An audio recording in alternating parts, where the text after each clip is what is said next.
Hello students, उम्मीद है कि आप सब खैरियत से होंगे। स्टूडेंट्स, हमारा स्टैट्स की जो सीरीज चल रही उसमें लास्ट लेक्चर में हमने देखा था कि सिंपल लीनियर रिग्रेशन इक्वेशन कैसे फाइंड आउट करते हैं। आज का हमारा जो टॉपिक है वो है कोरिलेशन। कि हमारे पास जो कोरिलेशन होता है रिलेटेड टू रिग्रेशन इक्वेशन है, ये बेसिकली हमारे पास रिग्रेशन एनालिसिस के बाद हम कोरिलेशन फाइंड करते हैं कि दिए गए डेटा में से कितना आपस में कोरिलेशन है उसमें। हम इसके आज के लेक्चर में दो चीजें देखेंगे। फर्स्ट ऑफ ऑल तो हम ये देखेंगे कि हमें कोरिलेशन को कैसे कैलकुलेट करना है। सेकंड, हम देखेंगे कि जो रिजल्ट्स आते हैं कोरिलेशन के वो हमें क्या बताते हैं, वहां से हम क्या निकाल सकते हैं साइंटिफिक टेक्निक यूज करते हुए, और किसी चीज को प्रेजेंट करने के लिए हम वो डिस्कशन इसमें करेंगे। स्टूडेंट्स, सबसे पहले सवाल ये है कि व्हाट इज कोरिलेशन। हमारे पास जो कोरिलेशन है वो क्या है। कोरिलेशन की एक छोटी सी डेफिनेशन देख लेते हैं हमारे पास। कोरिलेशन बेसिकली क्या है, एक statistical concept that measure the relationship between two और मोर वेरिएबल्स। लाइक यहाँ पर हमारे पास बात हो रही है वेरिएबल्स की, और वेरिएबल्स कितने हैं हमारे पास, दो या दो से ज्यादा, right. It help us understand how changes, word यहाँ पर चेंजेस बहुत इंपॉर्टेंट है, in one variable are associate with changes in another variables. Students, हमारे पास जो कोरिलेशन है, कोरिलेशन बेसिकली हमारे पास एक ऐसा कॉन्सेप्ट है जो दिए गए सेट ऑफ डाटा में जो वेरिएबल्स होता है, वेरिएबल डाटा होता है जिसमें दो या दो से ज्यादा अगर वेरिएबल्स इन्वॉल्व हैं, और वो हमारे पास कितने एक दूसरे के साथ रिलेट करते हैं। हम दूसरे लफ्जों में ये कह सकते हैं कि हमारे पास एक वेरिएबल दूसरे वेरिएबल के लिहाज से कितना चेंज होता है। मीन के हमारे पास अगर एक वेरिएबल दूसरे वेरिएबल के लिहाज से डिक्रीज हो रहा है या फिर इंक्रीज हो रहा है, वो हम देखने के लिए हम यूज करते हैं कोरिलेशन। कोरिलेशन से पता चलता है कि हमारे पास इनके दरमियान में कितना एक रिलेशन है, कितना स्ट्रांग है, वो नेगेटिव है या पॉजिटिव है। तो हमारे पास जो कोरिलेशन होता है, कोरिलेशन को हम आर से रिप्रेजेंट करते हैं, और ये प्योर एक नंबर होता है, और ये नंबर बिटवीन -1 and 1 होता है। R is greater than equal to 1 and less than equal to 1 होता है। ठीक है। अब हमारे पास आर की यहाँ पर तीन वैल्यूज है, -1 to 1, और डेफिनेटली अगर -1 to 1 है तो ये जीरो भी आता होगा किसी ना किसी स्टेज के ऊपर। तो हम इसके केसेस डिस्कस कर लेते हैं कि हमारे पास जो केस ऑफ कोरिलेशन है वो कौन कौन से हैं। फर्स्ट केस हम डिस्कस करेंगे। फर्स्ट केस में हम ये देखते हैं कि हमारे पास जो रिलेशन है वो पॉजिटिव कब होता है, राइट। कोरिलेशन पॉजिटिव होगा जब आर की वैल्यू हमारे पास जो है वो जीरो से बड़ी हो और लेस देन इक्वल टू 1 हो। ठीक है। जीरो से ग्रेटर होनी चाहिए डेफिनेटली। जीरो से ग्रेटर नंबर पॉजिटिव होते हैं, और वो लेस देन इक्वल टू 1 हो गए क्योंकि वो हमारे पास रिस्ट्रिक्शन है, तो हम उसके में कहेंगे कि हमारे पास जो रिलेशन है वो पॉजिटिव है। कोस कोरिलेशन पॉजिटिव तब होगा जब r greater than equal to greater than zero होगा और लेस देन इक्वल टू 1 होगा। सेकंड केस हमारे पास है नो कोरिलेशन, कभी कोई भी कोरिलेशन नहीं होगा।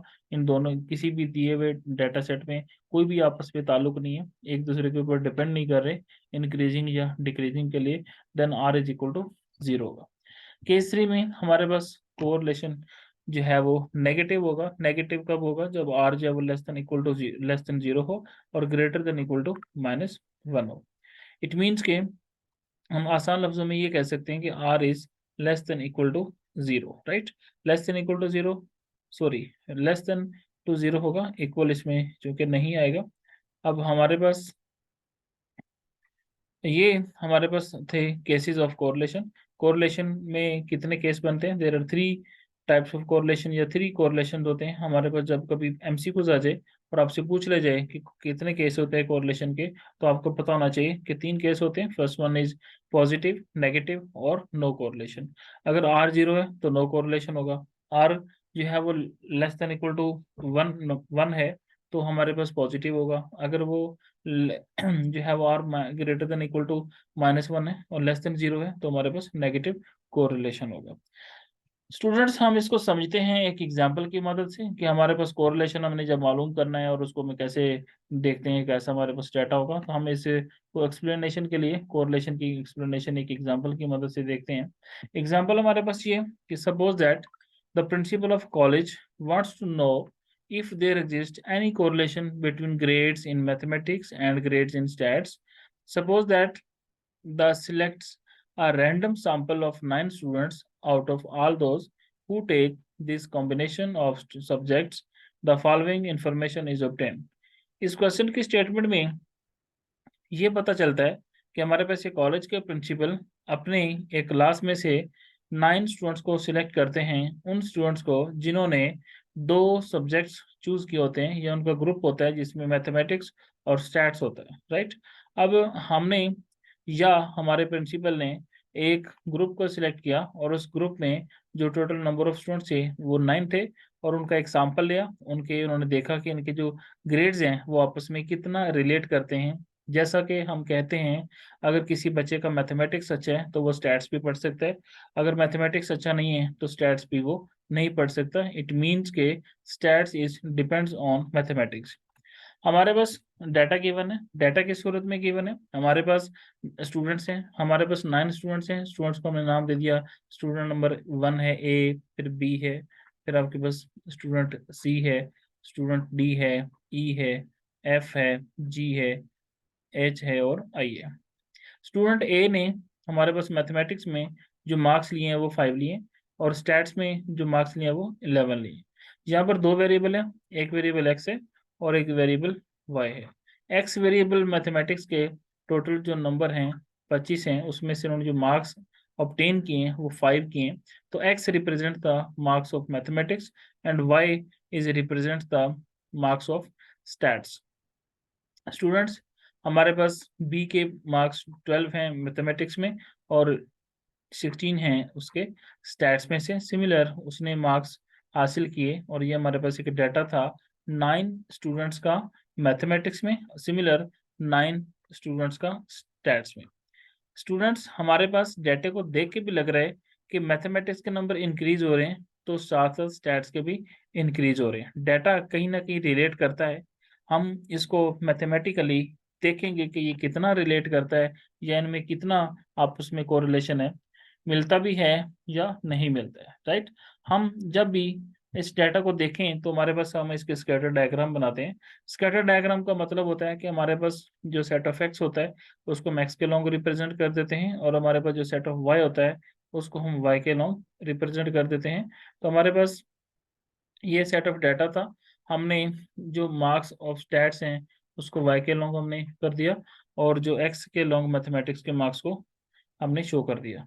हमारे पास ये जो डॉट है ये रिप्रेजेंट कर रहा है कि हमारे पास एक्स और वाई के जो मार्क्स आए हैं उस सब्जेक्ट के अंदर, वो उसको हमने ये रिप्रेजेंट कर दिए। यहाँ पर ये पता चलता है कि हमारे पास जो एक्स के मार्क्स हैं बेसिकली वो 5 हैं, ठीक है, और हमारे पास यहाँ पर जो वाई है उसके मार्क्स जो हैं वो 10 है, राइट। सिमिलर हमारे पास ये डाटा है, ये डाटा है, ये डाटा है, ये कोरस्पॉन्डिंग पॉइंट्स है हमारे पास। अगर इन तमाम पॉइंट्स को आप किसी एक डायग्राम के ऊपर प्लॉट कर दें तो उसको डायग्राम का नाम होता है स्कैटर डायग्राम, जिससे हमें ये पता चलता है, हम इसके अंदर एक लीनियर लाइन ड्रॉ करते हैं जिससे ये भी पता चल जाता है कि हमारा इसमें कितना रिलेशन है, पॉजिटिव है या नेगेटिव है। स्टूडेंट्स, हमें एक शॉर्टकट फार्मूला देखना है कोरिलेशन मालूम करने का। कोरिलेशन मालूम करने के लिए जब भी आपको कहा जाए तो आपने एक ही फॉर्मूला यूज करना है जो हम यहाँ पर इस्तेमाल कर रहे हैं, और ये सब एक तो इजी टू यूज है, हम याद भी इसको आसानी से रख सकते हैं क्योंकि इस तरह का फॉर्मूला हमने ऑलरेडी देख चुके हैं। जैसा कि हमारे पास ये हमारे पास एक्स वाई है, एन है, यहाँ पर समेशन एक्स है, समेशन वाई है, ये हमारे पास एन समेशन एक्स का स्क्वायर, समेशन एक्स होल का स्क्वायर है, समेशन वाई स्क्वायर और समेशन वाई होल का स्क्वायर है। हम जब इक्वेशन निकाल रहे थे y on x and x on y, तो हमने ये दोनों चीजें वहां पर इस्तेमाल की हुई हैं। हमारे पास जब हम b की वैल्यू मालूम करते हैं या d की, तो ऊपर वाला जो पार्ट है वो उसमें यूज होता है, ये सेम वही चीज है। डिनोमिनेटर में सिंपल पहले वाले हमारे पास जो एक्सप्रेशन है इसमें y ऑन x आ जाएगा जो डिनोमिनेटर था, और यहाँ पर हमारे पास जो आ रहा है ये x ऑन y है, दोनों को हमने यहाँ पर प्रोडक्ट की फॉर्म में लिख दिया और होल का स्क्वायर रूट कर दिया।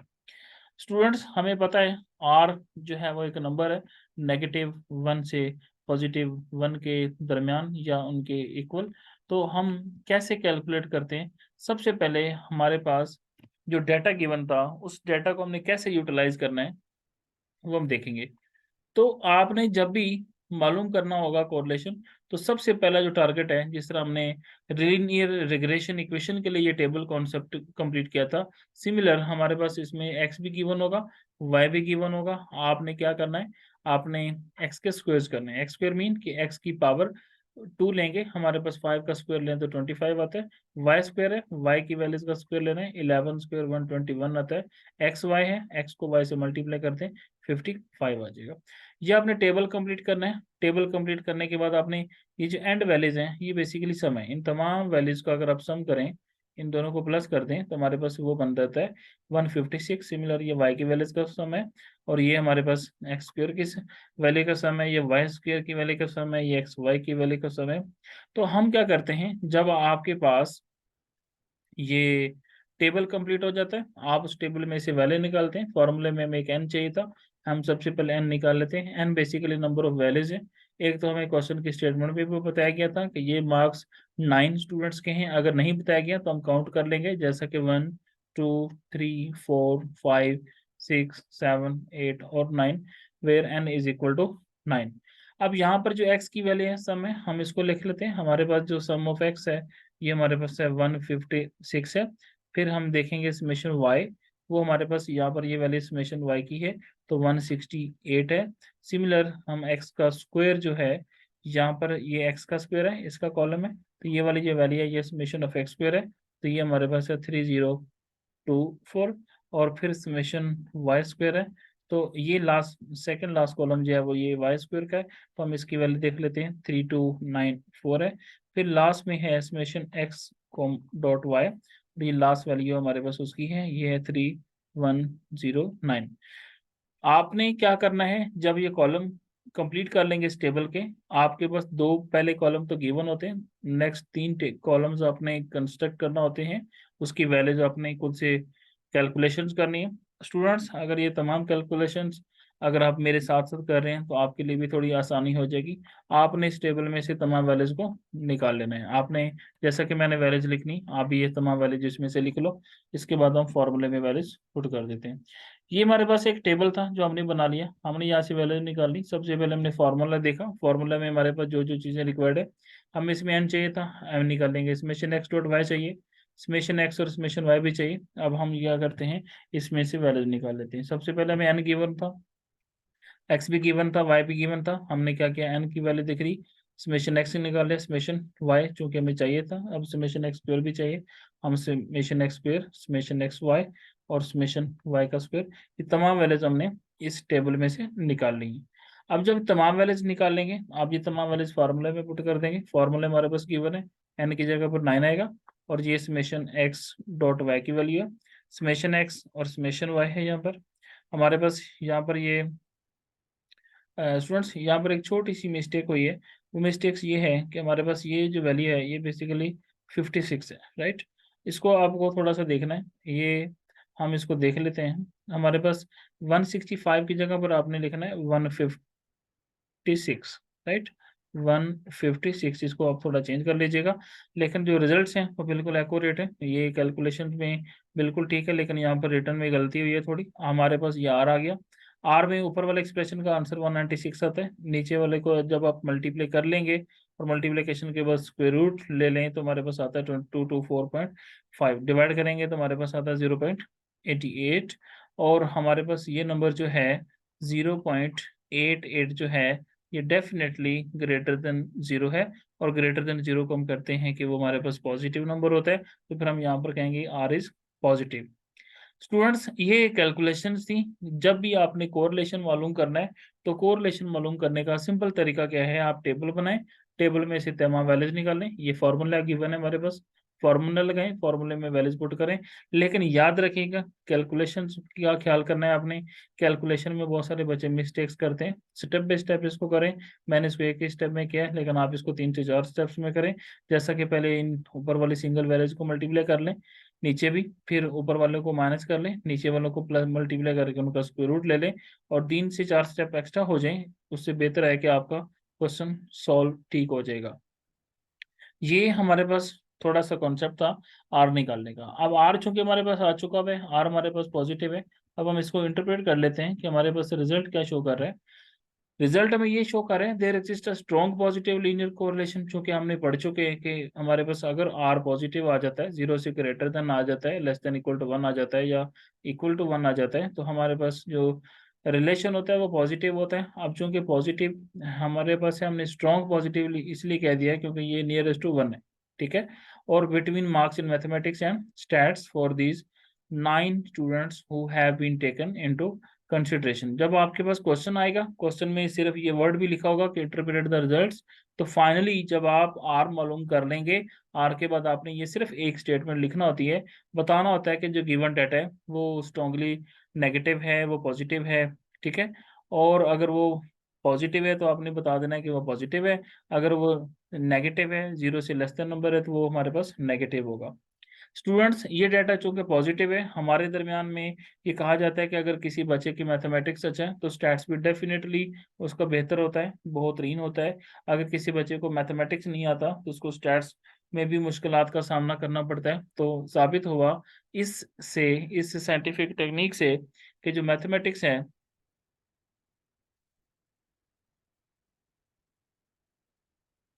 मैथमेटिक्स में स्टैट्स और मैथमेटिक्स का कॉम्बिनेशन रखा जा सकता है। जब भी आप कोई डिग्री करना चाहते हैं उसमें कॉम्बिनेशन की बात हो, तो आप उसमें कॉम्बिनेशन जो है वो ये ले सकते हैं। स्टूडेंट्स, आपको इस लेक्चर में किसी भी किस्म की कोई परेशानी का सामना हो तो आप मेरे से रब्ता कर सकते हैं। Thank you so much for watching the videos. And किसी भी किस्म का कोई आपके पास क्वेश्चन हो तो आप मुझे ईमेल कर दें, व्हाट्सएप कर दें, या मेरी वेबसाइट पर विजिट कर लें, हम आपको गाइड करेंगे। बहुत शुक्रिया, थैंक यू सो मच।